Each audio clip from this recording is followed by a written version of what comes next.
Bon début de mois de juin, Bisika Wap Bisika Bosolanda Biso, partout dans le monde, Baeo Babotama na mois de juin, déjà Totombeli Bino Botama et là, mon Baeo Bazali éparpillé à travers le monde. Bote Peboye Bola Munamanaka na Biso ya Pona Congo, ya Lelo et Bandi, Nabumesano, Bisika Wap Toaka Kolobela Hamaï, Matali Bongo, République démocratique du Congo, École Nabiso, rendez-vous de patriotes, 1h15, ya Patriote, 1h15 Pona Congo, 1h15 Kolobelaka, Mayo et Talibongo, Mboka, Nabiso, Nabasango, ya Tongo ya Lelo, étant membre de la communauté d'Afrique de l'Est, décidé, Outa Lobi Eleka qui de renouveler un mandat, il y a la force régionale de l'EAC, na RDC jusqu'au 8 septembre prochain, mandat Ango, Seigneur Kibongo, et si la Mokolo ya Lelo, jeudi 1er juin 2023, et Assemblée nationale, le vice-premier ministre de la Défense, de l'Intérieur et des Affaires étrangères attendu à la Commission Défense et Sécurité sur le multiple problème d'insécurité qui gangrène la République démocratique du Congo. Totukala kuna na Assemblée nationale, sans l'opposition, la plénière a déclaré recevable le projet de loi sur la répartition des sièges. Le texte est envoyé à la commission PAJ pour approfondissement et toilettage dans 48 heures avant débat général et adoption en plénière. Et le sous-sango oyo, le 3 piliers de la stratégie de l'opposition, c'est discréditer plutôt le processus électoral, c'est victimiser et diaboliser. Vous ne pouvez pas prétendre être de démocrate et ne pas respecter le règle Maloba. Il y a Patrick Mouyaya Katembwe, Oazali porte-parole et gouvernement P. Mwanamboka, Oazali Bongo, ministre de la communication, na France 24, Bisika Wapi a répondu à qui n'a pas question. Il y a ba journaliste na Oazali Bongo, ba manifestation, il y a opposition, Ezali Kosala, Mbutu, Awana, République démocratique du Congo. Enfin, il y a mandat, il y a force régionale en septembre prochain, entretient la force, entretons plutôt force, il y a EAC, il y a SADC, Zalibongo, Bonga Maka Punakoya entre le 15 et le 20 juin prochain. Est-ce que le comité a la évaluation alors que Nanga Moulaye, armée Azaliko, bêta alarme, Kotali Sara que M23 Bazaliko s'est préparé longo na Barwande pour attaquer ville ya Goma. Est-ce que comité a vraiment évaluation sur situation yango alors que Tobanda Bisonyo Sokoloba ke mandat na bango ezala ki offensif kasibaya ki basali nini penza pour que ba ki c'est la bango de sous-tango na mabele na biso tokolobelango au cours ya émission na biso ya lelo na bande ko bazana biso sur place. Ba manifestation opposition très critiquée par le pouvoir. Est-ce vrai que l'opposition allait vraiment jouer rôle nango tenenge sengeli et rôle et opposition ezali vraiment nini lelo na mboka na biso? Est-ce que bazali ceux qui mokete ko saraka ya bango politique ya spectacle pe ya victimisation to rozongelango au cours ya moko la lelo to lobela Congo to Zali Bongo na mona mboka Eric Tshwaka ya AFDC azali ndeko ya Union Sacrée mona mboka ko déjà ko rejoindre Abiso mbote pe boye. Merci maman Naomi, merci pour l'invitation. Napesi ba Kongoma Union Sombote baza kolanda biso. Napesi mbote pa garant des bons fonctionnements des institutions qui est le président Félix Antoine Tshisekedi, mais également il y a autorité morale et formation politique Nabiso, le professeur Modeste Bahati, que nous appelons l'homme de l'éthique et de la déontologie politique en RDC. Très bien, merci beaucoup Mwanamboka. Tozali na ndeko maître Patrick Tinda, il y a les sanga MLP, Ozali Bongo Kambama na ndeko Frank Djongo, Mwanamboka Mbote pe boyebola. Ouais, Mbote, je ne sais pas si je peux mettre ici. Bien sûr. Mbote, Mwanamboka Ndeko Naomi. Mbote na bana ya Kisasa, plus particulièrement bana ya Funa.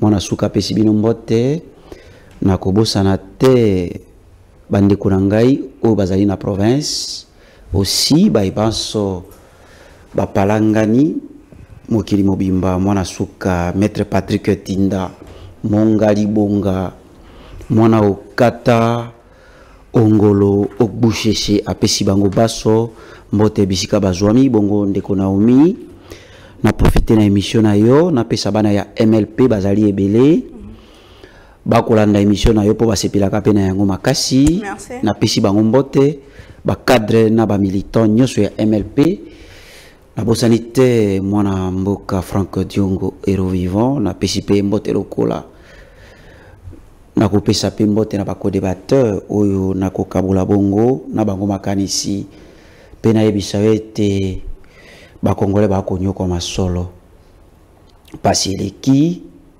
vie chère rien ne marche au pays ba imboka o batiaki likia na mwana ya kondo ete Tshisekedi oyo abundaki mibu miike po ete mbongwa na ingela na ekolo lelo na moto ya mboka eloko moko te bana mboka ba konyo kwama bongo ndeko Naomi baimboka balobi bazali obena besoin maponami pona nini maponami po ete base séparé bakabwana libela na régime ya tâtonnement régime ya l'état contre le peuple régime ya rétrocommission régime ya ram régime ya justice à deux poids deux mesures bongo tokozela obe maponomi mais tokosenga ete maponomi oyekoya volonté à peuple et à la bongo exprimé tolingi lisusu te était volonté ya président ya Seni et Sala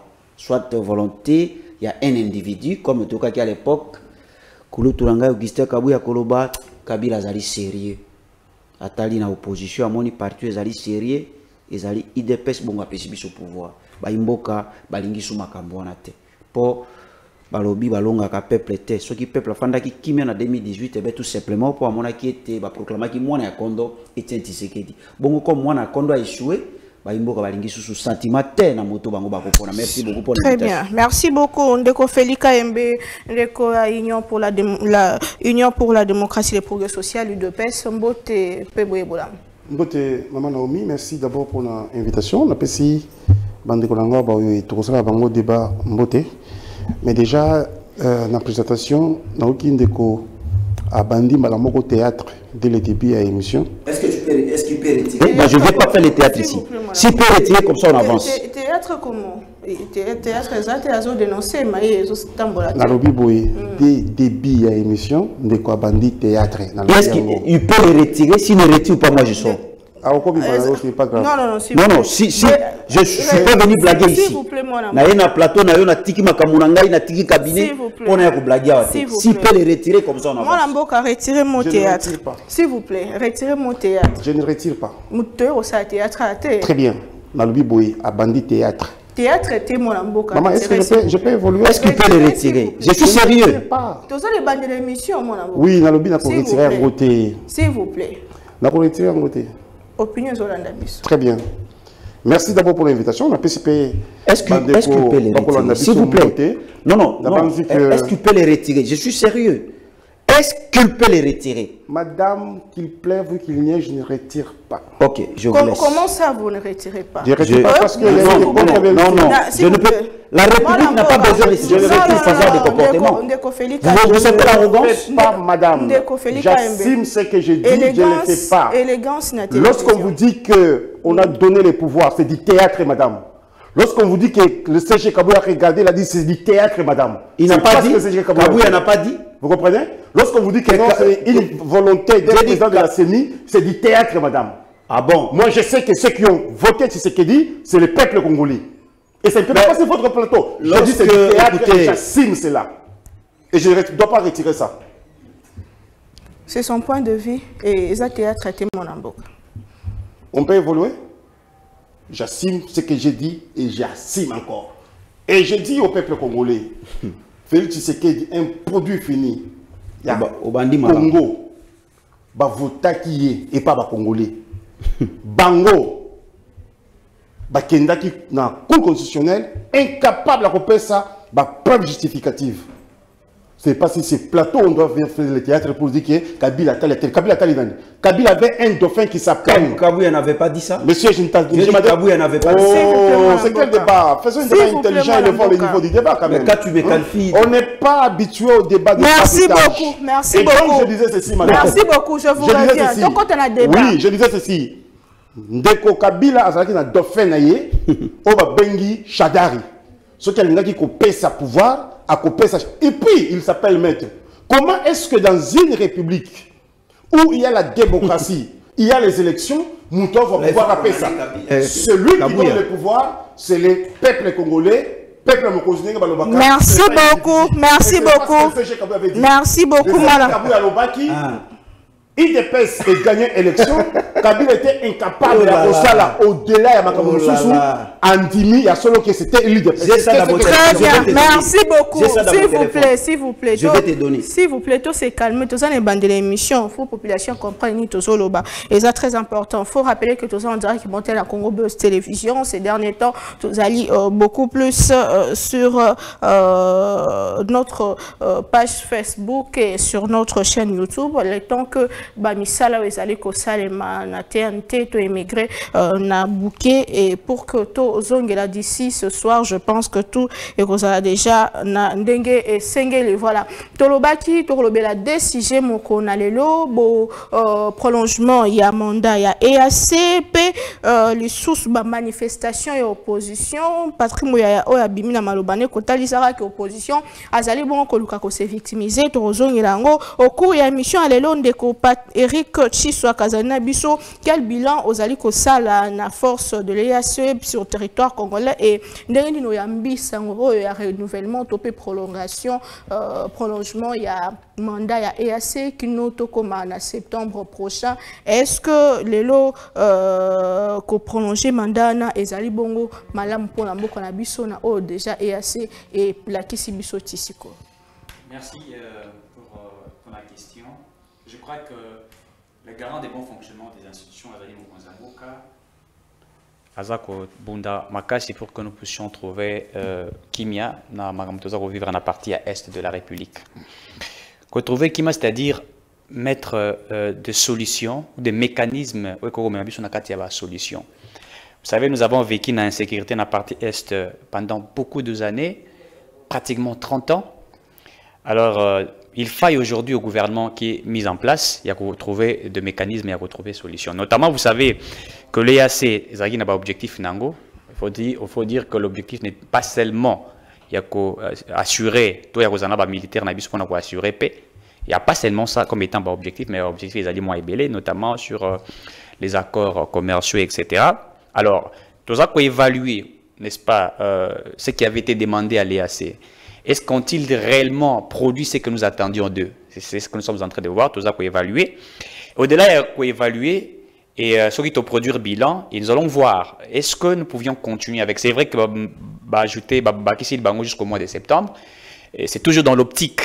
Il y a qu'au Talaete, est-ce que seront-ils capables, n'est-ce pas, de faire ce que nous avions compromis au Tozoa, qu'il faut appeler ça comme ça, c'est-à-dire par rapport à ce que nous nous sommes échangés. Quel était l'objectif de l'EAC? C'est-à-dire être côté, n'est-ce pas, il y a République démocratique du Congo, afin que tu trouver des solutions à l'insécurité que nous vivre dans la partie Est. Mais il faut rappeler une chose, l'insécurité que nous sommes en train de vivre dans l'Est, c'est ça qui a influencé le pays Nabiso. Alors, lorsque la force régionale, comme a été demandé, il y a sur les territoires congolais, c'est pour déterminer, notamment il faudrait le dire, le mouvement criminel. Il y a la M23, mais il y a un mouvement, puisqu'on parle des M23, mais ce n'est pas seulement les M23. Il y a des mouvements, Kadeko, si je ne me trompe pas, et les autres mouvements qui ont opéré d'une manière calamiteuse, n'est-ce pas, qu'on crée l'insécurité, c'est-à-dire l'air neutralisé, afin que tu trouver, n'est-ce pas, des solutions, tu trouver la paix. Donc, renouveler, bon, je dirais que prolonger le mandat Yali Mabete, tout ça là. Mais si nous trouvons du fait que même du fait que tu prolongé et qu'il n'y a pas de solution jusqu'à ce stade, nous pensons que les autorités de la République peuvent tirer des conclusions et nous pouvons voir ce que nous sommes autorités au Salama. Mais il faut dire une chose. Je crois que Mobutu l'avait dit à l'époque, je vais le répéter ça à lobby, même s'il faut signer les alliances avec les diables, je suis prêt à les signer pourvu d'instaurer la paix. Ça, Mobutu le disait à l'époque. C'est-à-dire, pour Mobutu, la paix du Zaïre, à l'époque, est une chose très capitale et importante. Alors, même pour nous, s'il faille que nous signions des accords avec d'autres nations, au Bazali, na objectif de Kusungabi, surtout que ça, et Zali, ba piste de solutions, tout ça, et bato basala management ou leadership bagoyi bisayo que un leader azali mutoto mutaza va incarner leadership azali muto oyo, n'est-ce pas, quand azako gérer troupe et que na kati ya troupe il y a des inquiétudes par rapport à peut-être prise ya position moko bazui et que va trouver non ba solution terme et que population azali zinga nazako lela un leadership a tergiverser sakate ali moto azali na ba objectif ya ko atteindre ali que soki na saliawa soki solution e monani te na koluka na sala c'est-à-dire que le piste azako trouver en fait azako trouver des solutions importantes. Ce qu'il faut aussi la bilan lelo est-ce que EAC a apporté les biso le comment depuis. Non mais il faut dire ici que la présence de l'EAC, la force régionale. Si vous regardez le bilan même, nous avons réduit ce que nous appelons le taux, je vais dire, de l'insécurité dans la partie Est, il faudrait le dire ainsi. Deuxièmement, les taux de la mortalité, je dirais mortalité suite, il y a des dégâts à l'époque. Il faut que nous soyons clairs. Ici, je ne sais pas si on va brandir Ngaï avec une petite comparative. C'est-à-dire, le taux de mortalité, le taux, il y a dans la partie Est hier, vous verrez, c'est vrai que les gens meurent toujours, certes c'est vrai, nous avons déploré en gros, mais les études démontrent à suffisance que nous avons réduit, n'est-ce pas, les taux élevés aux Alaki lobby. C'est-à-dire quelque part, nous disons qu'il y a eu des avancées. C'est vrai que tout ça n'a pas ça. Objectif n'a pas été que les récite totalité. Récite n'a pas été soki to tchépé d'une manière totale et que les qu'il fallait susciter. Mais du fait que nous avons réduit, n'est-ce pas, ça nous allons dire avec que...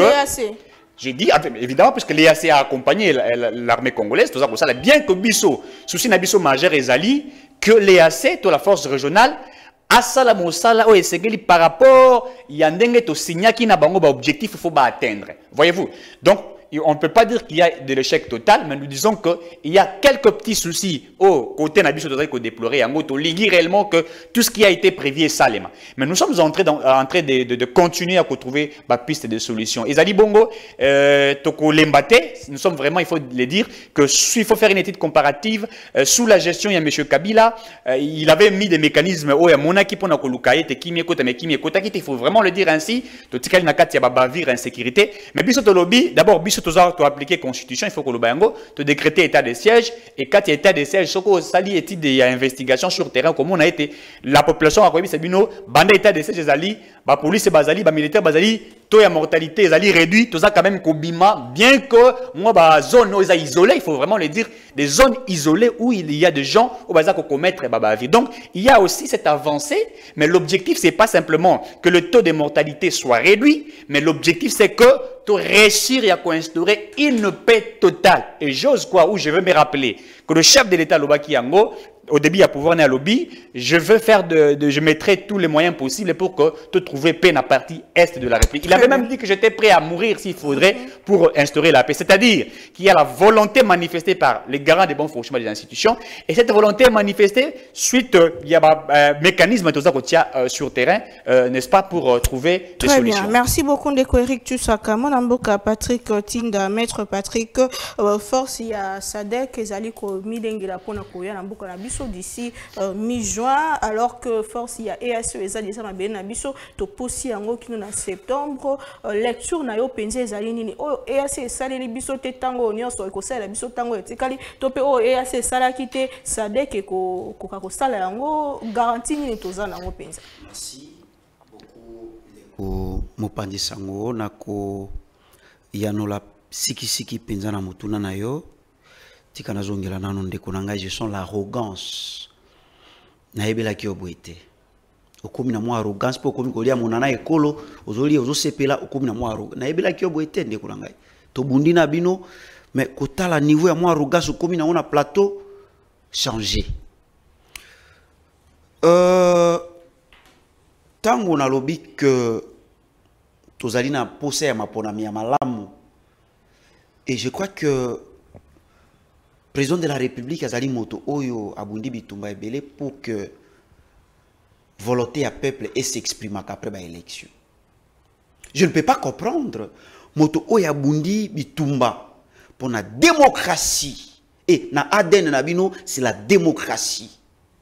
Pour que pouvoir ezala ya peuple ndé a pono bato ba ko kambaye lelo ceux qui to lobi yango et comme alisumu bon boma biso nyonso kasi po ceux qui to lobi likambo na bolingi yango te bino moko ba avocat ya seni makambo ya seni to poto te to simba te ceux qui to meki ko attaquer seni boko ba avocat ya seni mais finalement ndeko webi bo décevoir ba congolais et tango na lobi makambo kulutu nanga Augustin Kabuya lobi alobaki bongo te à moins que na koma zoba na comprendre soute likambo moto alobi kulutu alobi Kabila zali sérieux atali na opposition amoni parti ebundi ezali dépêche a péché au pouvoir. Je crois que aux sala o babengaka ironie socratique. C'est de l'ironie ce que vous êtes en train de faire. Mais oyebi que Kabuya avait dit ça. Je n'ai pas dit que puisque je crois que vous avez suivi Nanga. Nanga lobi pe boni mo makambo asom. Tokozonga lisusu wana te mais toko senga que maponomu ekoya. Oyo mwana ya Kondo Etienne Tshisekedi. Azali président de la République, asunga ekolo, asunga ba Congolais. Que maponomi, ndenge ko salama, volonté à peuple et s'exprimer. Na yeko tuka, kulutunangai, Félix Antoine Mutsekete, mais nazo ko interpeller, puisque c'est lui le garant du bon fonctionnement des institutions. Nekolangai, nazongi, d'abord, yambo na kamatamotuna na yo, nekolangai, Tiswaka auti koloba mwa makambo moko ya somo awa o nakomi olobi force régionale bayaki po ba neutraliser bongo non pas seulement M23 mais ba force misusu ndekolanga Tiswaka est-ce que mboka na biso il y a des provinces où ils allaient sous état de siège.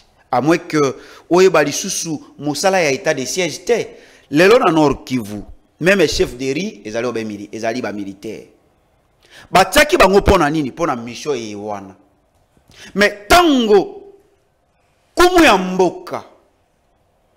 Mwana ya Kondo amoni ete état de siège nyamu eloko moko ekobota comme mbuma te nde akeko benga tango M23 à Ingeli, na province où ils allaient sous état de siège, où ils allaient censé maîtriser bango, compte même pas puisque bato baso bako yangila province où les allaient militaire. Moi na Kondo amoni que pona ye il faut à kendeko école adhérer na EAC. Biso MLP. Top yebisi bokonzi ya mboka. Moi personnellement na leki na ba etando ekebele. Na lobi nini na lobi boye. Pona MLP, vous ne pouvez pas inviter la personne qui est à la base du chaos. Yako aider au maîtriser chaos. Et ça la nulle part dans le monde. La première jurisprudence à wana RDC oyo mwana ya Kondo akamati ekolo akeiko bonza yango epa ya bayini ekolo to pameli ekila ewana kumu ya mboka ayoki biso te. Il a fait fi na oya biso proposition o to pesaki akeiko kotisa ekolo abengi ba armée oyo bazali na ba militaire lokola biso te tozali na plus de 150 000 hommes. Akeiko kamata ba ekolo ezali na ba 30 000 hommes. Ba pesa biso oya bango ba soldat. Ndeko na ngai ba ye awa na ekolo. Mwana mboka ebisi biso ba kosala oyo ba bengi offensif. Ça veut dire ndenge force régionale eko ingela ba ko bundisa bongo M23. Toebisi que les loups ne se mangent pas entre eux. Bobo bengi bazali ba nilotique. Le M23 ce sont des nilotiques. Tomi bongisa. Na armée na biso to silisa infiltration ba biso to proposer kate, to proposer bango. Tolobi makambo ya ko défendre intégrité territoriale ezali makambo ya bana mboka, mwana mboka ndago ndima atangisa mabele makila na ye pona ekolo na ye. To pekisi ye ayoki biso te. Balobi ndenge bazoya bakokotela na bunagana pe bakobundisa bongo M23 esalami bongo te. 1 minute mwana mboka. Ndeko na ngai lelo oyo mwana ya kondo à revenir sur ce qu'on lui disait à l'époque que kobenga bato wana te ba ya moni ke ba osala loko moko te ye moko bandi ko dénoncer akende ba dénoncer akende mais yo moto benga ki bango mais senga bango ba kende lelo yo ki force régionale et kozala wana ti le 8 septembre. Je me pose la question, ye oyo amoni ete Michio babengela ki force régionale basali ya mote akina Sadek akimina Sadek tango azokima na Sadek il oublie que la RDC a une armée. C'est la question que je me pose. Boni armée na biso balobela kango lisusu te. Loi sur la programmation militaire oyo basa ti lelo to kaka lisusu te. Mais balongoli biso pe embargo pourquoi bozo mamanduki te? Lobby calamité déploiement la nanga na bokebi kosala j'ai à l'état contre le peuple te. Lobby calamité to okoka Sadek koya a Sadek ezoya esikoyo force régionale bazali force régionale basi wa kongolia na ba mo eloko moi monana tout ça ba mo elengi et okomona ke kozala conflit de terrain ba ewana bazoya na esikoyo bato baya bakanga ba selfie na M23 bazo sepela bazo simbana bazo sepelaka bobengi Sadek ayene sika ewana. Pensez-vous que este na biso o déjà côté na nyamu solution ko pesama okomona que nyamu ko ingile suma kasi po bazali wana donc till le 8 septembre. Donc on a cité pour dire que ndeko na ngai mwana ya kondo alongola biso ne loko alongola biso na force régionale asenga la bango bakende alongola biso na EAC et aussi comme benenge mo bakotsaki biso alongola biso mais aussi eloko akoki sala balobi biso to proposaka te na kosengela mwana ya kondo asile sa infiltration. Notre armée est infiltrée, ba service à sécurité na biso ezali infiltré jusqu'à la moelle impinière. Très bien. Donc basilisa yango et aussi babongisa armée. Moi mikolomike tikalipo to tika silisa be moi mandat na ye. Moi mikolomike sili abunda pour que to comme na armée ya makasi. Lelo bazo seke na merci beaucoup. Lelo bazo seke RDC partout. Aussi ici. Donc bazo seka kabiso tout simplement puisque nous avons négligé notre armée. Botia elikia, botia mayele na armée na biso. Botia elikia, botia mayele na ba service à sécurité na biso. Bosi li infiltration ko mona que to ko compter sous na ba armée ya ba payate. Ce qui le to zo compter na armée ya ba paya, c'est tout simplement puisque to tie mayele na ba fonctionnement des institutions ba loli ya c'est pas ezo sala que to zala na armée. Merci beaucoup mwana mboka ndeko Felika Yembe, il faut ko lobelango na bokebi nyonso penza FRDC ko dénoncer que M23 allait se réorganiser pour na kolukara armée a dénoncé attaquer ville ya Gomeza communiqué et tangamaki récemment lelo ba kisi tango ya EAC et puis Sadek ezoya. Est-ce que tu as proche ya kosi sa likambo ya est que tu as sur la bonne voie? Merci maman Naomi Namutuna. D'abord nabosonaki ko souhaiter bon retour na secrétaire général Augustin Kabouya na délégation Mobimba. Tozalaki kuna Tibutu. To commission na ndenge auti kozonga. Azaki na Afrique du Sud. Ici kanini parti à ANC ya Nelson Mandela bengaki biso IDPS pour na misala to salaka parce que tozala collaboration na bango. Yami Balé na lingi kolobela ndeko nga Patrick nazali na arrogance te ezali ndenge ya koloba mais ce qui au monde qui tobeta ki libaku to sengi bolimbisi ezali arrogance te ezali ndeko défendre maye oyo biso to komona na miso mais bino boko boya et puis mususu ce qui au monde eloko ko sala malamu mais oboyi yango ezalaka mabe makasi donc ça motema likondo il faut ko tika makambo mana biso to ko boma bino te Olobia wa soki bolingi bo boma biso nyonso te to boma bino te. Tshisekedi va voter qui na peuple congolais pour asseoir la peuple. Pour preuve tango bino botambola ki le 20 mai biso pe to tambola ki bien que biso to saki ebele ko le kabino biso ligue des jeunes il y a eu des pes tous les cas qui bino nyonso opposition confondue na ebele ba besoin ki likama muke na monaki jour suivant président de la République Félix Tshisekedi a ke kotala bango maman Naomi yo mona mutu mbanda na yo yo zaka na mbanda te azuli kama yo kende kotala ye donc bato batamboli pona Félix Tshisekedi balobi ki a géré kamabe pona bango alobi ki vie eza cher comme si kaka na Congo a wande vie eza moins cher parce que na poto kuna tout na komona ke biloko emati ba dollar emati ba euro emati mais bato batambola ki pona Tshisekedi lobi nango Tshisekedi atambola na ba hôpitaux nyonso atala bato wana ya opposant ezali leçon o ya pesi pour dire akoki koboma bino te et yo moko yebi bien tout ça qui na opposition que Tshisekedi ezali produit fini à peuple congolais yango akendaki kotala bino ndenge bozokaki ndako bobanda kobeta na mabanga tango fayula ko yeba zo libanga beta so na policier aki atali ba policier atali na bande ko na biso ya opposition olobi volonté à peuple sengeli et m'exprimer pour na élection il y a solo volonté à peuple comme exprimer mais volonté à peuple on a aujourd'hui volonté pour Tshisekedi dans le sous président de la République en 2023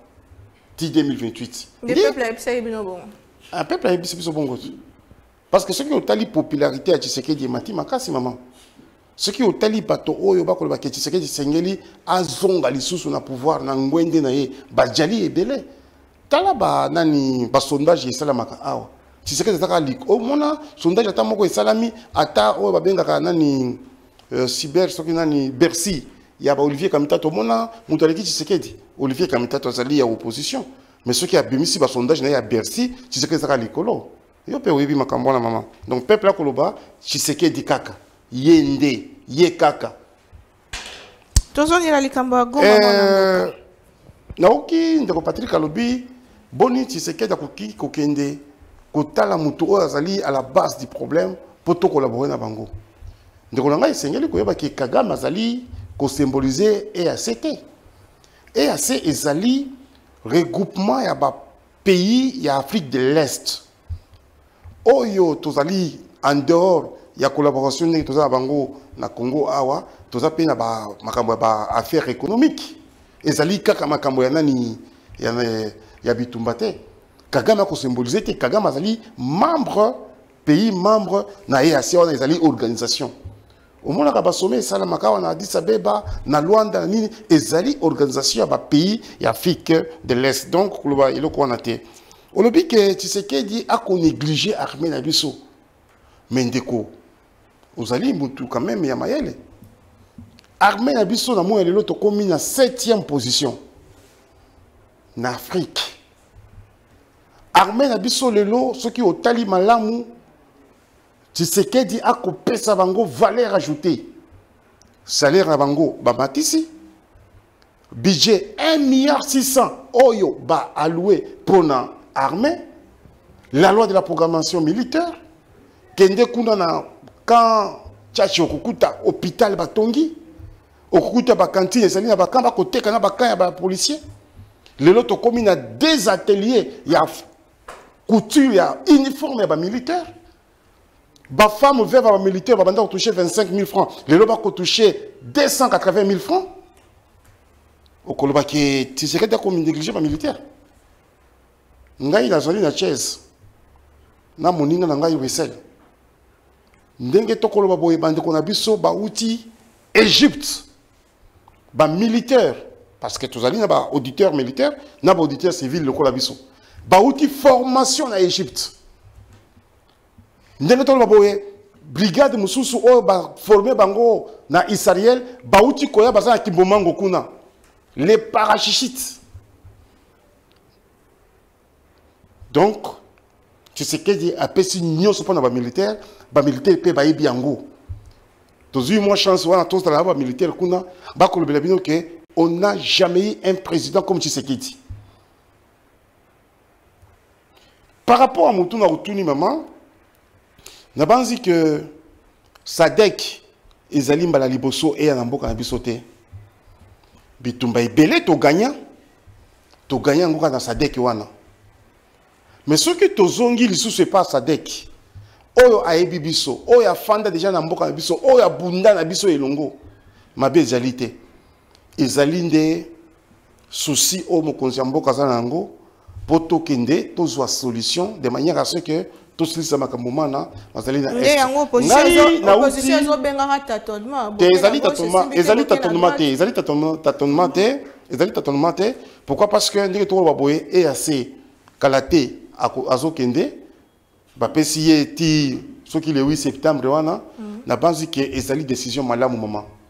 Ezali kola muto aye pa na yo. Asalisa ki wata na mwa muke parce qu'il faut yeba ke basi to mona ki pe bakanga ki pe ba M23 non. Et assez. To ki kubenga na bango lokola banyama te. Et sengeli moi organisation, moi préparation et salema.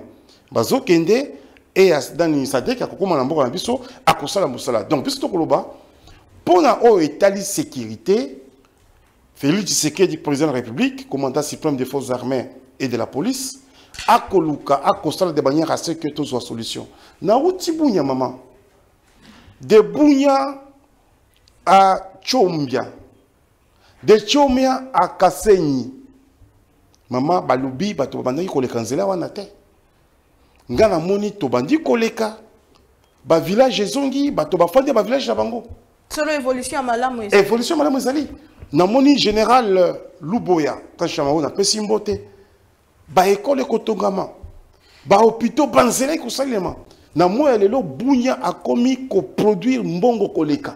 Pourquoi? Parce que sécurité est commis. Biso ba kotangisa biso na Thiès balobi, il n'y a aucun développement sans la sécurité. Vous voulez qu'il y ait le développement dans votre pays, il faut qu'il y ait la sécurité. Mais na bunya ici ka bandaki ko bumawana, ngala bandako table ti ba 0 heure maman. Solo tozo pousse en vers solution. Tozo pousse en vers solution. Na kei na aru na maagi esika bato bandaki ko kima na kuti bato ba fandi balobi banda état de siège salama biso a to ko vivre. Donc on pense que biso ba politicien et sengeli ba air moko ndeko Patrick bien que opposition na ye akozonga na ndako parce que za mwana ndako Franck Diongo akozonga na ndako kalate. Oui. Il faut qu'on soit moins billet. Oh, tu sais que c'est les bino. Et d'aller dans ce qui 130, 150 $, ok, na bunya kuna, au tali, ok, na bamaagi kuna. Parce que au moins tu sais que tu banda comme président, à qui c'est les bino ba billet. Au coup voyager au pamba. Très bien. Donc c'est pour dire maman, état de siège comme ça musala nango, insécurité et qui tinenge de konangai Eric, autaki koloba awa, ya mi balé Sadek et kozala mbala liboso nango te, ezali mbala misato mine oya kozonga EAC bazali bambwate oyo bakobenga na bango boye esengeli to mi préparer na bango to bisa bango merci ba réussir te de commerce quand même bon mafisa ki volonté bozonga na malamu. Donc armée na biso je chute par là le lot est occupé 7e position Minduki toko somba toko sala makambo de manière à ce que tokende liboso.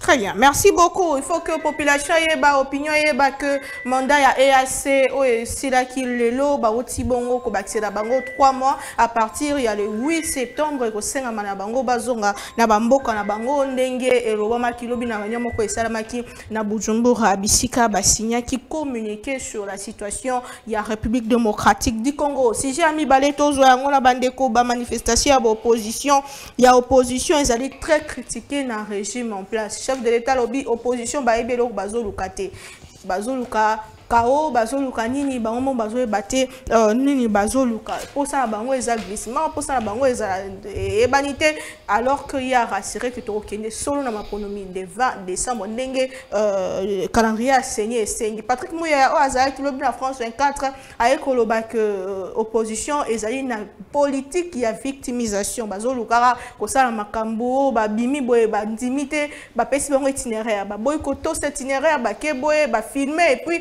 ba bamemi yango pour que ebebisa image ya mboka. Peter Kazadi alobaki yango opposition ezoluka ndenge nini bakopesa ba sanction contre pouvoir. Tozongela motuna nandeko na biso opposition aza sur place, malheureusement deuxième opposant y était équilibre ezalaki vraiment respecté, mais de quoi opposition mi bala y était. Donc nous allons mettre Patrick Tinda sur place. Manifestation opposition ezali bongo critiquer. Est-ce que opposition na bino lelo sa musana ngolo lenge lengo banité nini penza bozo lukaka na ba manifestation no bozo salaka ozana 5 minutes mwana komi tungisa na hote ndenge ndeko na ngai ya opposition a été ngai moko nazali capable ya kobete ata moi 10 batoyo bazoli ya mbongo mboka. Je suis capable kubanga no loko moko te komi tungisa te na okinde kuna ngai koloba bon nayebi etre tozali na ba na opposition on pensait que ba kosala mieux to soutenir bango mais tango tout monde que bazo yangela mboka kolandisama na vision ya Kondo Etienne Tshisekedi te po biso tozali ba disciple ya papa Etienne Tshisekedi et tango tout monde que mwana na biologique et politique akolanda ndakisa wana tende to claquer porte. Ça n'a rien à voir avec bibonga bofana na bibonga na bino na bambongo na bino biso zena biso na posa na ngote po bayaka na politique te pona kuluka kambongo mwende bayaka kuluka mbongo etalisa milelo polele alobia wa chef de l'état o azali tata ya batonyos na ba ya opposition na ba oyo ya pouvoir akei kotala bato oyo sur oyo ba policier ya mboka na biso basali ba bavure. Et yalobi akikotala bambanda ndeko na ngai nokiko comprendre motu nyoso aloba eloko yote pozali na mwa nzebi otangi mwa kelasi non écoutez Félix Tshisekedi bonjour Félix Tshisekedi te ko ba président misusu oyo ba parvenu Félix Tshisekedi azali mwana ya mboka azali moto oyo ya bundeli mboka pour que soki ya komi démocratie oyo ezali ADN na bango. Et ça, quand vous avez le cas baote, ninga kanyi maboko wana bauti olia na Kabila, donc baye ko embrouiller moi na Kondo. Banane bato af. Donc mais bien sûr, ezali bato bazaki na Kabila ti Kabila pouvoir eze sous-souté, ba pimeli bango poste à Sénat, ba klaka porte, ba faina mwa silika ndetango Félix Tshisekedi akaboy na Kabila baye nde omoni bazo sepela ayi wana na mweta ndeke ukomone alati mwa simisa kitoko. Donc ce sont des gens yo Mama Naomi bauti ko bomamboka kalate Kabila lobi natali zinga na moni moto malamu te. Et ce sont les mêmes personnes les loyo comme mwana Kondo lingi ba flatter ndo moni lelo ko les autres tepa. Tango lobi makambo ya mbandanga esalinga ipasi ya ko ikoloba te que ba oyo Félix Tshisekedi ke ko talezali bambanda na ye bazali bana ya mboka soki Kabila salaki te ye normalement fasal po azali moto yo abundi pona makambo azosala. Même si belé non a 5% de salaté. Olobi Félix Tshisekedi a kozwa mandat mosusu et ozo confirmer que Félix Tshisekedi il faut azwa mandat yo solo lina peuple a ebisho bongo. Tika kokose la peuple likambo. Yo peuple atindio ate olobela ye. Peuple azo nyoko ma o azo tala ngai na yo ayebi que mwana Kondo a reçu mandat na été. Et puis lui-même alobi na Chine que bilan na ye a kosoli nano soki motozolo balikamba kosoli yeba ke ozo ya nyoso ezalokuta alobi bila na ezali encourageant mais ndeko nango komona que le fait pona mona ya Kondo koloba ke bila na ezali encourageant ba congolais ya sérieux ba ko pese mandat mosusu te bon normalement il pouvait dire que soit a réussi mandat mais tango dia motozolo ba bila ezali encourageant abanyi kaka koloba ke bila ezali négatif. Congolais yebi que bilan na ezali non effort basala que effort te on tatona mwana ya Kondo azali na ba conseiller azali na bato kili pene zinga na ye na bo ba ko luka mbongo mais ko mona que bazo aider te ye moko pe alingi te ba aider et pas na biso Équateur balobaka mbisi bandaka ko polobe na moto et ko talisa ke mwana ya Kondo alingi te a reçu bato yo ba entouré nazo cité wana na eloko yo ezali bato oyo Kabila na suka manda akamati courage koloba uta ya ko transformer homme congolais te atali zinga na moni même pas 15 personnes ya malamu et ce sont ces mêmes personnes qui ont aidé Kabila à échouer nde bazingi kondo na mwa ba flatterie na bango ni ndozo moni a échoué. Par rapport ya motuna na yo rôle et opposition, est-ce que vous avez joué rôle la bino correctement? Par rapport ya rôle et opposition na okinde kunangai ko fustiger mayo ba yo posa bazo sala ndeko. Je crois que makambo yo ba yo posa bazo sala bino be ko sala ki yango boko ko fustiger te ndeko lobi chef de l'état zo fustiger mayo ba yo posa lobi ba yo posa ba yebeloko ba ko lukate. Mais tango ba yo posa ba tali ndenge makambo ya élection zo kende ba moni que Félix Tshisekedi aki kolongwa kaka soki ba élection ya malamu isalami. Mais yo tala déjà tricherie élection ndenge banda désignation ya président ya Seni ba ye église catholique, une église sérieuse, église protestante ba claquer porte balobi makambo ba monane ko tambola mungwa biso biloko ndenge ya ba corruption botolingi na biso te ba claquer porte ba sundoli omoni bona ba balula mbongo nde ba salaki makambo na bango ba bimisi ndenge ba bimisi tolongwe wana toyena ba membre du bureau jusqu'aujourd'hui o kaka bandeko na biso ya FCC o moyi balingaka te bayibayi bayibi makambo wana très bien bayibi ndenge babanda osala makambo na bango bamoni babi biloko biso tokoyingela te balobi manara totinda ye te bao misu balobi ditu monizi parti ya eside balobi totinda ditu te akei na ndenge na ye balakisa biso PV ozaki totinda ditu monizi omoni ke contestation na bamembre ya bureau tolongwe toke na loi électorale nani azali na tete ya mboka mwana ya kondo Etienne Tshisekedi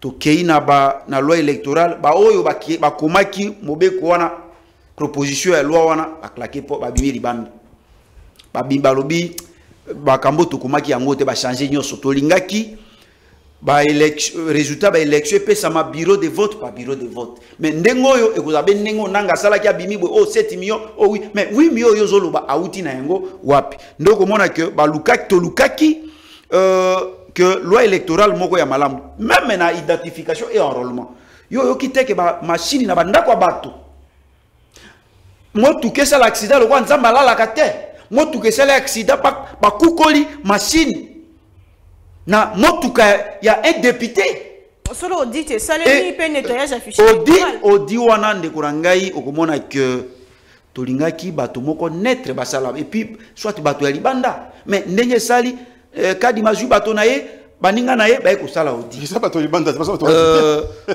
okomona que audit wana ndenge sala audit interne et bimisi ba doublanté audit interne et bimisi ba nombre ya ba mineurs enrôlés té puisque machine wana ceux qui ba moi et moi ni mineurs normalement qui ko enrôler mineurs té mais ba enrôler ba mineurs tango batoyo au moi c'est qui na bango basali ba bengi bango ba kukoli tala ba mineurs tala ba doublant mais audit interne et bimisa ki ba mais les autres des élections moi la mboka tous à quelques mois des élections nyo so na bozolo bela ceux qui va tenir en compte qu'est-ce qui va se passer yo tika ba yo posa ba la pression ko pekisa biso te po IDPS pe ba sala ki yango tika biso to sala bango pression ba mono ke somo ezali nenge kabila moye bimisa shadare ezali ta bangi tika biso ko tumula biso te pression ko bimala tika pression omoni batoy na bo biso balandi bango ko ya ko luka monana na ba poste na nyos tika opposition sala bango pression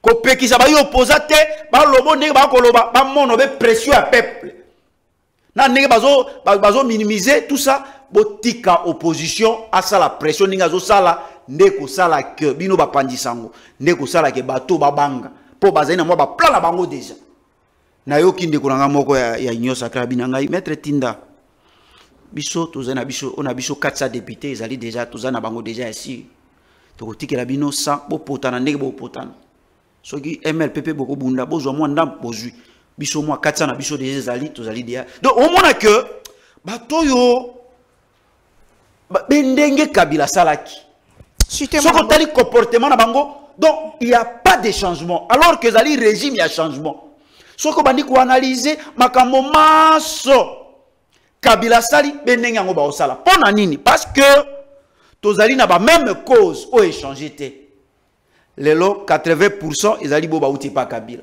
bango bazali na mwana kondo ndo moni que ninge ba français ba lobaka na pesi bango raison toutes choses restant égales par ailleurs. Merci beaucoup. Dengue ba français ba lobaka ba même cause. Ce qui est changé et produit ba même effet. Ndé yango zomona ndeko na ngai ba même pratique yo monité PPRD bia ozwani ka délecté moyibi alingate ba ibai basi ba ibi makambo bondingi basalaki na régime na bango ba mon batoyo bazo so bendingi biso to salaki ndo moni ba claquer pas stratégie lelo ezali bango ba pour la élection mais ko tenir tête contre le pouvoir.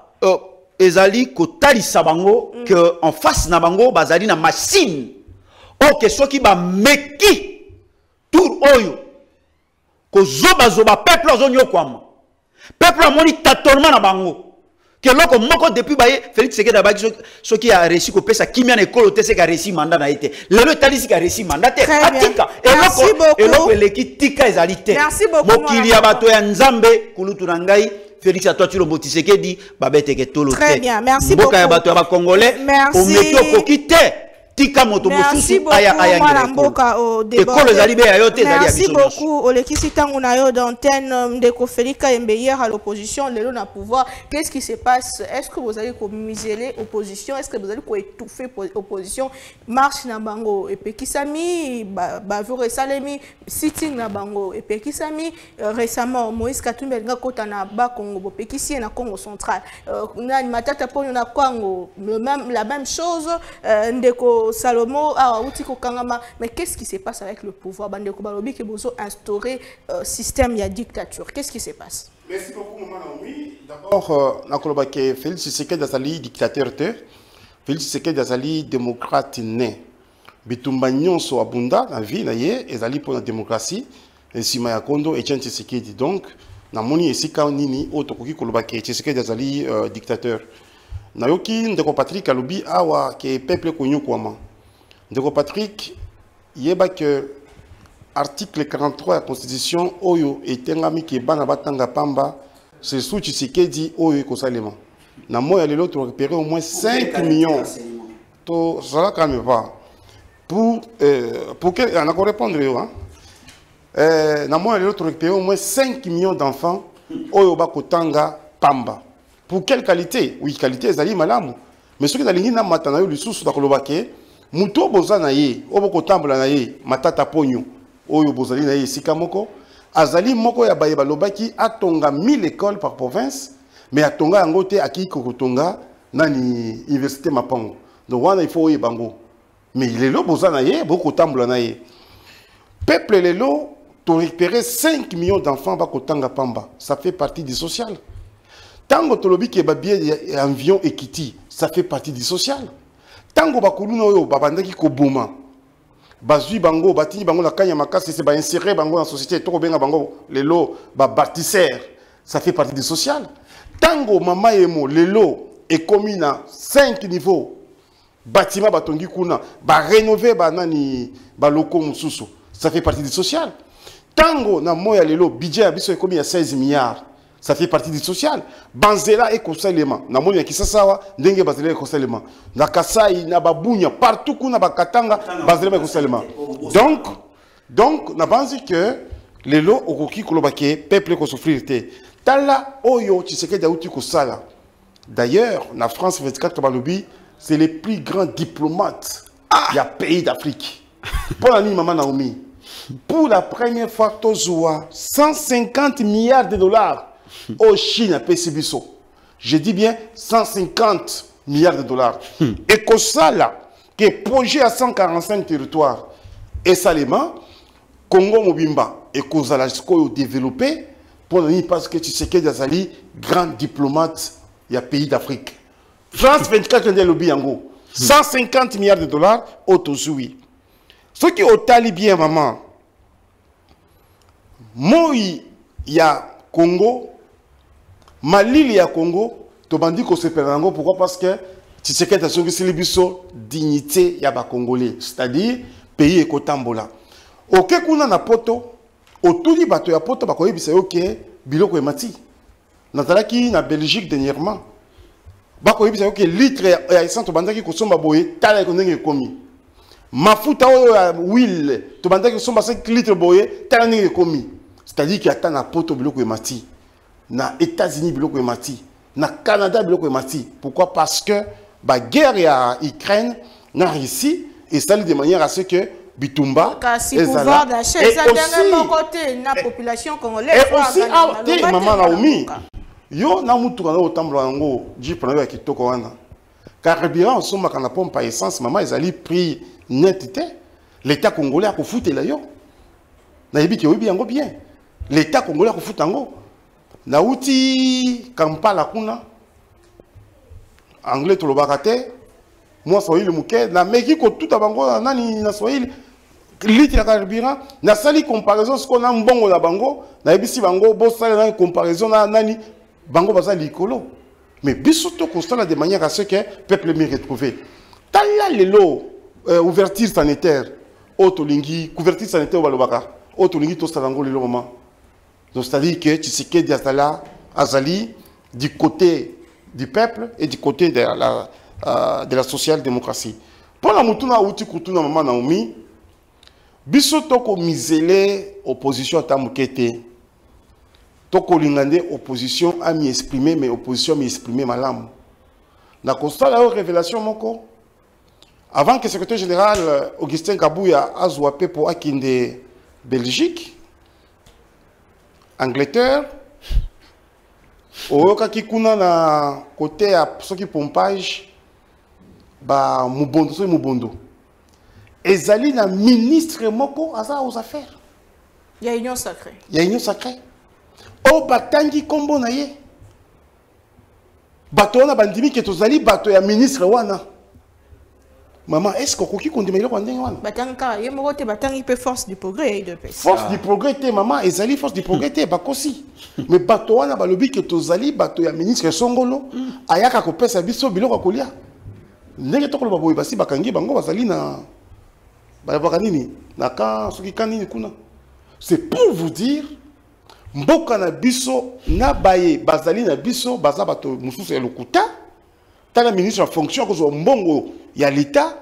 mais azali na moi milice na ye na base que l'état congolais ou procureur général Salam Salango baza ba arme otali na marche o basalaki ndeko Patrick Sika zalaki batona ba arme boyo yo aussi au mona marche pacifique boza ba arme bato wana basalaki makambo moko ya mabe nga zalaki na Daniel Safo ya Kimi la Perfect TV na nani et pas Peter Chanina Mike Mukebai alobi bibembe kolala bato bakokufa ba préparaki yango ba pesi bango itinéraire ndenge ndeko nga yiki utaki koloba awa ba bo itinéraire wana ba ke itinéraire mususu omoni foyu lako ebisa bato ba combattants ba militants na bango ba militants zwa mabanga bete ba policier landa bango wana marche pacifique tozali na opposition moko ya pété nde sala ki bongo IDPS préparer ka marche le même jour que opposition eloko na ngayo ezali mayele mama Naomi bande qu'on a biso ya opposition basenga marche le 13 mai ba yebisi bango bokotambola le 13 te et c'est que le botambola le 18 mai talandinge bazali ba incivique ba boy kotambola le 18 oyo autorité urbaine apesa ki bango nani autorisation bango ba ko défier autorité batambola le 20 mais biso ligue des jeunes ya IDPS nandeko amisi na bandeko mukingesha ba jeko beya to senga ki poto tambola le 20 pour tout soutenir par institution et l'état tout soutenir paix na bandeko na biso ba militaire ba baza na front kuna au mona ki biso e banda ki biso na nani na rond-point ngaba kuna to kiti na rond-point ngaba ti première to kena permanence à biso déclaration et ça la première et puis tout ceci c'est pour dire que to respecter qui l'état c'est pour vous dire ceci maman opposition à ce que au tali yango bazali bato moko bakoki koloba na mboka na biso yote la démocratie zela maman Zoua Moïse Katumbi azalaki gouverneur pendant ce qui 13 ans na Katanga abomi Jekamine abomi Katanga les grands Katanga ngai na botama na Katanga tozali na Likasi, Lubumbashi, Kolwezi, Kipushi, Kambov, Kalemi, Dilolo, ba ville nyonso na tangelio. S'il te plaît maman, même une minute. Ba ville nyonso batangi wana. 30 secondes. Moïse Katumbi azalaki kaka na centre ville ya Lubumbashi, oyo abandaki kobamba banzela. Asali le côté ye kaka akuna matata na ba entreprise minière. Zwa matata ponyo. Matata ponyo balobi asala bukanga lonzo te. Toke kuna ilunga ba moni ba tracteur, ba moteur ekomi ya ba bannière. Ake kotonga nani université Mapon na école kuna. Makamba ba bisi ba école mille école atongi yangote. Atongi biloko kuna. Zwa nani Delis Sanga. Delis Sanga zala ki rebelle na est kuna. Aboma bato na est. Et le connu a connu biso lelo. Zwa nani Martin Fayulu. Martin Fayulu muto sala ki de manière à ce que Kimbuta a comme gouverneur awa. Na ville ya Kinshasa. Au moment qui Kimbuta bandaki kosenga el susu nani ceux qui bambongo kala nani dernièrement awa. Adam Bombole avec à MLC, oh ba député parce qu'il est belé, hier à sali ba nevre Kimbuta comme nani. Franck Ndiongo comme balobaka un enfant prodigue. En Toulouse balobaka mwana mujimina. En soyi balobaka mutoto na poteya. Chité mon amboka. Na base que il y a Franck à Kozongo na palais. Parce que je me souviens, en 2004, devant les sièges de Tchétchène, devant la maison de Tchétchène, la maison privée, na zoua micro comme président et JDPS et Gombe. Et c'est quand tu as le secrétaire général Augustin Kabouya. Tu as maîtrisé les étudiants, tu as maîtrisé parce qu'il fallait qu'il y ait un loba. Na zoua micro, na lobby, na tikeli kulutu Franck Diongo po, alobe la paix peuple. Et ça n'a pas passé. Je sais que à merci beaucoup. Je chute en disant, opposition à biso ya pété, kalate bakobunda bango moko po, c'est ça la kotika la Fayulu te, Fayulu kotika la nani Katumbi te, Katumbi kotika la matata te, très bien. Merci beaucoup, Mme Mboka. Ceux qui vont dire comment est-ce que vous pété, botika bango ba manifester na Kenya. Mais ils sont capables. Manifester, c'est ça le problème. Merci beaucoup, Mme Mboka. Ndeko Eric, tu sois quand même temps d'antenne, on reçoit au moins 6 minutes na yo ne bandeko nyonso bazwi. Comment se porte la démocratie sous Félix Tshisekedi? Bandeko balobi dictature est instaurée makasi. Est-ce que tu as connaître recul? Est-ce que tu as avancé? Ce qui par exemple les alliés noir sur blanc, qu'est-ce qui ne va pas la démocratie sous Félix Tshisekedi? Parce que ces derniers temps opposition ils ont kobakolé là.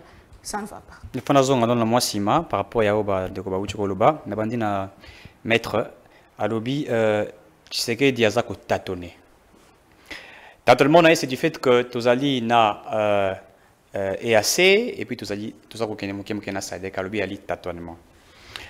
Lorsque la Russie qui subit une agression, je vais dire ça ainsi, avec l'Ukraine et les autres nations basées à Simane, basées au Bundisaï, la Russie signe aussi un partenariat militaire avec la Chine, n'est-ce pas? Qui est aussi parmi les grandes puissances du monde, a signé partenariat pour travailler en collaboration.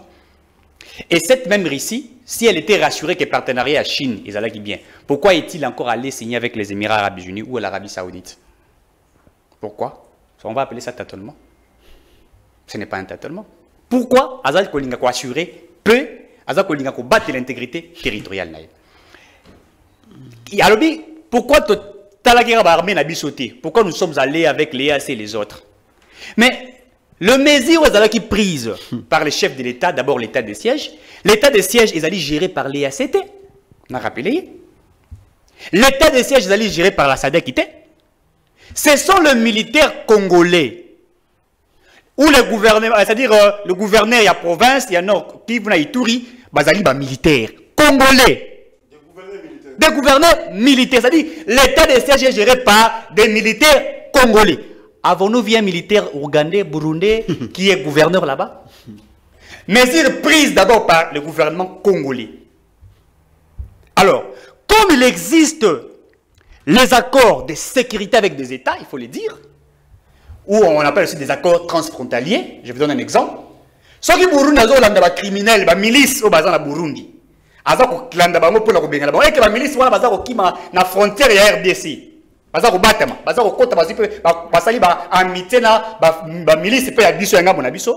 Les États peuvent coopérer ensemble. On appelle ça des accords transfrontaliers. Burunda lobby, Congo, biso toza kolanda ba milice na biso. O baza ko katsa ngambo na bino.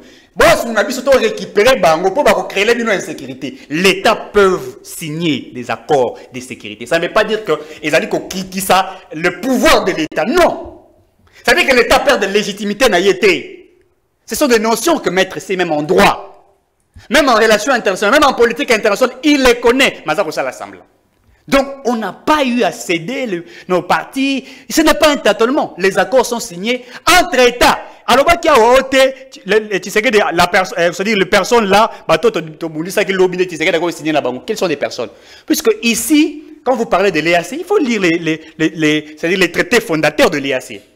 Signés au mois de novembre 2020. On vous dit, par rapport aux objectifs, intégration institutionnelle, développement économique et social et renforcement de la sécurité au sein de la zone. Et c'est comme ça qu'on s'est retrouvé RDC.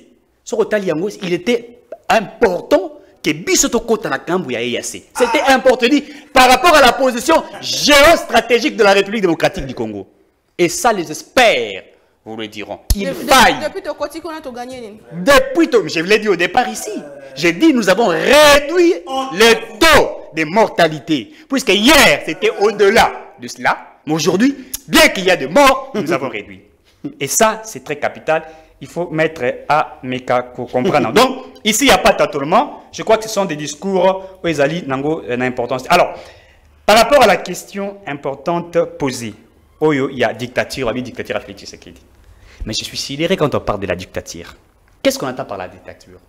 Lorsqu'on vous impose liberté d'expression, liberté des manifestations et toute autre liberté qui vous est garantie par la Constitution. Mais attention, madame, la liberté est la liberté n'agitée. Puisque l'État a un principe. L'État a un ordre.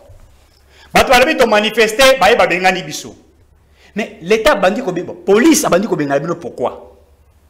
La question que nous devons nous poser, puisque vous avez toujours la conclusion, mais on a autant d'introduction. Bango basengi basala marche. Bapesi na ba itinéraire na bango. Gouverneur de la ville à lobby par rapport il y a ba mesure par rapport à ba information na zali nango. Et c'est que bolingo botambola nga na lobby pour ko tambola ante po bisto zu ba information que insécurité zali wana. Bozo ba itinéraire mosusu oyo bozo te. Et puis ba to mosusu basenga ba marche bango bazwa ngambo yo. Ba lobi te to ali na régime il y a information. Hein? Il y a autorisation, il y a information. Nous informons à l'autorité et nous devrions marcher. Mais lorsque vous informez l'autorité, c'est pour que l'autorité ait un moyen pour accompagner, notamment la police pour vous sécuriser. C'est-à-dire l'autorité a redépassé pour la sécurité. Information, mais attention, ils ont défié l'autorité de l'État. Et gentiment, c'est une autorité administrative. Je reviens en droit administratif, maître ne va pas me contredire. Une autorité administrative a la décision, elle a relevé le pouvoir. Lorsque vous dites que nous sommes dans un régime d'information et qu'une autorité administrative, puisque comme tu sais qu'elle est garant des bons fonctionnements des institutions, Gobila pas aller garant des bons fonctionnements de sa ville. C'est une autorité de la ville. Il y a des gens qui ont bombe insécurité. Il y a des gens qui ont sélemba ou insécurité. Ce qui est le sélemba à bisoté. Et quand tu vas au Mabé, tu vas biso le roi tozali dans le pouvoir, tu vas gérer n'importe quoi aussi les sabatouana. Nan tozu qui m'a wanati. Donc vous avez voulu déshabiller une autorité administrative. Mais il est conféré du droit administratif. Qu'il donne le pouvoir de prendre les décisions. À l'époque, Kimbuta, Aboyaka Kuta, Misaka arrêté. Interdisant toutes les manifestations. Pourquoi? Puisque manifestations sont à l'IDPS et les autres, lui, comme étant une autorité administrative, pour protéger la ville, il a pris un arrêté qui est aussi une décision naïe. Pouvoir, ils ont régi un pouvoir naïe. Madame, la rébellion partout au monde amène à une répression policière. J'ai dit ceci. Le bavure policière, ce n'est pas la première au Congo, ce n'est pas la première en France, partout ça existe. Lorsque je n'ai pas dit qu'il faudrait encourager. Lorsqu'il y a une sorte de rébellion, l'autorité devient une autorité agressive. Attention, puisque la déshabillée avec l'autorité à l'État. Nous en avons vu en France, même la police française interdit de marche et manifester à Beta Bango. Aux États-Unis, Je crois en 2011, je l'ai toujours rappelé, un enfant de moins de 12 ans va mettre massage par un policier. Pourquoi? On interdit des manifestations. Moi, dans une poche, j'ai mis pistolet, il y a joué à Zosaranango, à Tombolora, il y a bêté massage à Koufi. Et on arrête les policiers après procès, un mois, policier a bimi, et on a défini l'acte posé par les policiers pour dire Azaraki est en train de faire son travail, et le fait que moi, on a mis sa arme, pour lui, c'était déjà un danger, il devrait le faire. C'est pourquoi le chef de l'État a félicité qui police. Le chef de l'État a félicité professionnalisme et à policier. Pourquoi? Puisque ici, les gens ont manifesté, bien que nous avons eu Fayoul. Il y a à l'objet à côté, a-t-il même pour déplorer Fayoul la saleté. Bango, babanga, bango, bango. Une marche pacifique, donc Katumbi est entouré par ses gardes avec des armes. Et tiens, tu sais de marcher sans armes. Il y a un arme. Mais ça va te regarder dans ces manières. Franck, Diongo va mettre plus. Tu as dans le terrain. Tu as mandou quitté. Tu as mandou quitté. Tu as tambo là. Mais tu as dit que tu as dit que tu as pistolet. Salomon va vous dire Salomon. Avant de nous dire bande mboka na pistolet. Badanga yé pour interviewer mais yo zoké. Oh t'es les droits égalité. Badanga yé toi interpellation ça. Mais c'est une interpellation. Manu militaire humain pourquoi? Vous avez une arme. Est-ce que vous avez l'autorisation? Très bien. Donc, laissez-moi un peu chuter. C'est-à-dire quoi? 30 secondes. C'est-à-dire ici, si les gens parlent de la dictature, nous dirons que si cette dictature est imposée par ces personnes-là, puisqu'ils sont en train de défier ce que nous appelons le pouvoir de l'autorité de l'État. Or, l'État va défier à Kaïti. Respecter les principes qui sont établis, l'autorité de l'État aussi, Azali le papa. Papa, ce qui m'a dit Koyokaye, à quoi ça le bolam. Mais ce qui m'a dit Mpoli Ali Teti, mais il va vous dire qu'après tout, je suis père. Il va aussi imposer, n'est-ce pas, c'est-à-dire son pouvoir. Très bien. Donc ici, il faut qu'il ait respect. Merci beaucoup. Nous sommes à la fin de l'émission. Maître Patrick Tinda, dans un peu sur le mot de la fin, encore manifestation. Meeting le 17 juin à terrain Sainte-Thérèse, il y a Njili. Nini Boloba, Théo Bokoloba, cette fois-ci. Pourquoi multiplier la manifestation à la veille, il y a élection? Qu'est-ce qui se cache derrière la manifestation? Et d'ailleurs, le président n'a pas à représenter quatre présidents car il y a opposition. Est-ce que ça ne vous dérange pas? Ça ne nous dérange pas d'abord, puisque nous sommes tous des opposants. Ça ne nous dérange pas. Nous sommes tous les pour un bénéfice qui a des opposants. D'abord, nous avons dit oyo azo sepela na babavi policière et aussi azo sepela n'engé chef de l'État a félicité bango. Mais laissez-moi vous dire, les lois et sécurité partout. Toujours mon atte bandeko wana na ya force du progrès na ba machette. Tout le monde a mobondo M23 force wana la même force. Il fait beau appliquer en kuna. Bato bazali ni na manduki. Ba ina bango kutambola pamba. Bozo bang. Bobi misi ba policier qui bato. Donc au monde ke bato ba ina bango ba tambola sei. Ni moi ni eloko mais obimisi ba maya moto ba nini tout ça pourquoi? Mais je peux comprendre ba mitu natali na biloko nyonso zalaka bewa mobondo boki ko zomwa biloko ba maya moto boko bokela mobondo te on a bino makasi beso ki bopoza ba bimi M23 bozo kokate boki ko lukaka aide libanda mais pour ça là même comment répression na M23 na ba mobondo o bazo silisa bandeko bazo bete bandeko fimbo. Les gens qui ont une sécurité, ils ont comparé l'Ukraine na makambo esala na Ukraine na Russie, Ukraine pe ndeko nangai boyo kakaire moko mwa soni. République démocratique du Congo, Zaïre à l'époque. Moi, lingomba moko moke moi disanga groupe moko moke comme M23 kokende ko lukaka ba intervention. Tozali n'a plus de 150 000 hommes. Bolobé armée na biso zali 7e en Afrique. Mais pour na kosili sa M23 bokie ko luka armée zali mosika 48e, 50e en Afrique. E ko sungabino on t'avoue. Bosali soni. Et que les ali fiers na binoté. Vous ne méritez pas de la patrie. Vous êtes une erreur de parcours. Vous êtes une parenthèse malheureuse de l'histoire de ce pays. Écoutez, yo tambola wapi. Écoutez d'abord. Tikanga soki nazoloba. Bino kulutu bati ozana limemia na ye kulutu atambola wapi yo zali na AFDC nazalaka na opposition tikangai S'il vous plaît, j'étais dans l'opposition olobaki on a fandaki kimia j'étais dans l'opposition nayebi te AFDC tango biso tozo tambola na je parle de moi écoutez comme Eric soit fandaki kimia comment ozo tungisa pona ni oko protéger ngate Je vous protège, s'il vous plaît, mon Mboka.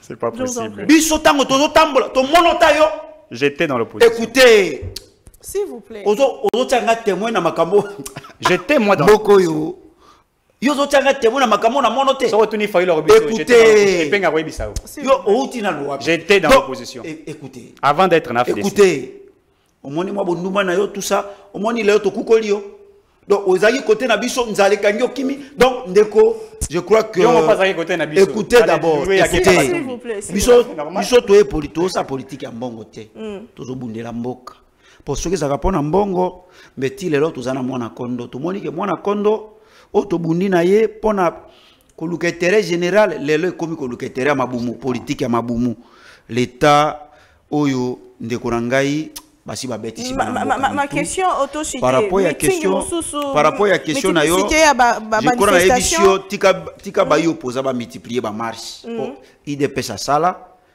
nde sala ke Kabila banga tika biso to multiplier ba marche to bangisa bato yo bazo kanisa que mboko yo donc ba ko sala nyoso motema na bango elingi ba mi pesa 400 ndenge na émission ndeko moko ya bango na kotanga kombo na ete pour des pères qui babete na kotanga nanga kombo na ete mais il a dit clairement pour nazanga moko bino bozami balé ozo lela ni je crois que ndeko wana makambo ya bisingai ezo senga pression ya ba opposant pour balobi et non préparation pour na mapo non to si tomi bongisi merci beaucoup que biso tozali na peuple tozo revendant tozali revendication ya peuple. Et le peuple a reçu la confesse dans l'opposant. Le peuple a reçu sous confesse. Merci beaucoup, Mme Mboka. Ndeko Félix Kaembe, votre mot de la fin, projet de loi jugé déjà recevable dans le cadre de l'Assemblée nationale, alors qu'opposition est allée. Qu'est-ce qui va se passer à la veille de l'élection? Opposition est allée confiante dans ma ponomie, est allée koya. Votre mot de la fin. Maman Naomi, je pense que l'opposition a causé la moussela na opposition. Ce que l'on dit opposé. On m'y opposé dans l'hémicycle et si Kalini Loa n'a eu voté. Deuxièmement, namoni bato mususu bakoloba na itanduike biso tolingite boye boye. Tala bato ya PPRD bazali partie prenante de ba élection te. Pourquoi? Parce que ba boya ki bakinde ko mi enrôler, ba boya ki bato na bango bakende kozo ba carte. Mais namo ya lelo bakosta la politique moko ya lokuta balobi biso toko kende élection te parce que c'est ni ezali. Na kadima mais na seni wana okokuta Didier Manara azali ya PPRD na seni wana okokuta Aje Matembo azali ya FCC donc bazali batomoko baza oyo babenga en français ils ont le syndrome de la citadelle assiégée c'est-à-dire bazali na kobanga ya lobby ba yebi que soki toke élection toko gagner te biso tolobi boye élection toko sala yango pourquoi? Parce qu'il faut tout respecter délai constitutionnel. Peuple congolais a mis préparé déjà ngai na parti na biso na secrétaire général Augustin Kabouya to utaki Kisangani Lubumbashi ba Congo awa to ko préparer na mois de juin déjà to ko kende vers la fin to ko kende kuna nani na Maniema pour to ko redynamiser parti na biso secrétaire général Aouti Afrique du Sud Aouti Paris Bruxelles a kende ki ko redynamiser parti de biso to zali na ordre il y a aucune élection parce que tu as dit que cheval blanc na biso Félix Tshisekedi a gagné l'élection mais opposition oyo a proposé à l'autre côté. Opposition oyo a proposé à l'autre côté à l'opposition et à péter. Biso tolobi il ne faut pas que tous la opposition moko ya ndenge ezali tolingaki opposition moko ya makasi pourtant to kokende compétition ezali elengi mais on dirait comme si to kokende compétition biso moko ndeko uti ko ba awa pe ezali lukuta ke balobi bakozwa 400 députés ndeko okoki ko bisa kongo ya mutu wana te biso tokomi préparer soki tokozwa 400 soki tokozwa 300 soki tokozwa 380 ezali makasi na biso tokobunda na terrain mais bino olie bokende ko sala peuple ou soit base na bino ezala redynamiser boko sala ngote marche manifestation boko sala wana toko tombela bino chance tozali na liberté d'expression, liberté de manifestation, mais boto sande Mibeko Mboka. Très Mais bien. na moni vraiment bato bakokende parce que j'ai dit déjà ezalaki échec moko ya makasi na bonaki o bokende ko sala match de santé à bien au boulevard bato ba ya quitté. Merci Donc beaucoup. quand ba journaliste bolingi bo ba journaliste mais ba journaliste peut ba boya Merci beaucoup Ndeko Eric Tshisekedi. Bon, alors, Votre mot de souffle, la bel fin air. à quelques mois des élections, opposition pas confiant dans processus électoral Lilo Banayo. Bon, l'opposition n'a jamais été prête pour les élections. Banda et Bandeli, Bazar Bundissa. Vraiment, la loi sur la répartition de sièges, notamment FCC PPRD. On a coupé le bâti pour la carte d'électeur. Tu vas participer à la loi et CGT. Il y a une carte d'électeur. Est-ce que ça m'a quitté le pourquoi? Le bâti va participer à qui? Peut-être que ça va m'acquérir. Mais on ne peut pas, n'est-ce pas, vouloir se mettre autour d'une table pour nous discuter alors que de pratiquement dans 6 mois, il y a une élection. Ici, ce qui est l'élection, c'est un dialogue, ce qui sent Félix Tshisekedi. L'élection est comme ils sont consensus, consensus. Comment évoquer la question d'insécurité? Or, ils ont demandé qu'on évoque la question d'insécurité dans le cas là. Tu as bien sécurité, Zali, solo là et tout ça. Bon, il y a qui va l'habiter. Bon, il faut tricher. Bon, il faut ça la glissement. Bon, tu as glissement, tu as une élection. Il faut que ça rende insécurité. Bon, finalement, qu'est-ce que vous voulez? Vous voulez une chose sans contre. Donc, allez-y comprendre. Ils n'ont pas de discours, ils n'ont pas de mots, ils ne savent pas convaincre. Et une opposition, il y a des armes, des pistolets. Une opposition, il y a des banga. Une opposition, il y a des épées, des jeep qui toko. Mettre puis dans la jolie moutou, dans la moitié qui ont liban. Il y a opposition. Opposition, mais hier même les avocats, à l'époque, ils étaient là, mais ils souffraient. Aujourd'hui, vous vivez mieux dans une opposition. Donc, ici, il ne faut pas. Et puis, l'Obino, moi, j'étais dans l'opposition, bien que j'ai adhéré à l'AFDC à un certain moment. J'étais moi dans l'opposition. J'ai fait de l'opposition. J'ai adhéré au sein de l'AFDC quand le professeur Modeste Bahati a accompagné la vision du président Félix Tshisekedi. Et je me suis dit que là, je vais le faire. Bango, Nani, Franck Diongo. Franck Diongo a été en opposition. Alunga, qu'est-ce qu'il a Félix Tshisekedi? Avec qui Félix Tshisekedi? Tango, Félix Tshisekedi, tu m'as dit, ça y est, na boloko. Tango, Bibi, Balamako, pas, Monique, a su gâteau, t'es pas accueilli, pas Katumbi. Katumbi, c'est du gâteau. Donc, ici, il faut dire que les élections seront organisées le 20 décembre. Très bien. Monsieur Dozako s'est préparé, Ndekopinda, maître, Tinda, excusez-moi, maître s'est préparé. Merci beaucoup, c'est la fin de l'émission. Merci, maître Tinda. Merci, Félix Kaembe. Merci, Molamboka, Eric Tshisekedi. On se retrouve prochainement. Nous invitons Moussous toujours avec le même plaisir. Tout le Congo, tout Batira et Corona. On se retrouve demain. Au revoir.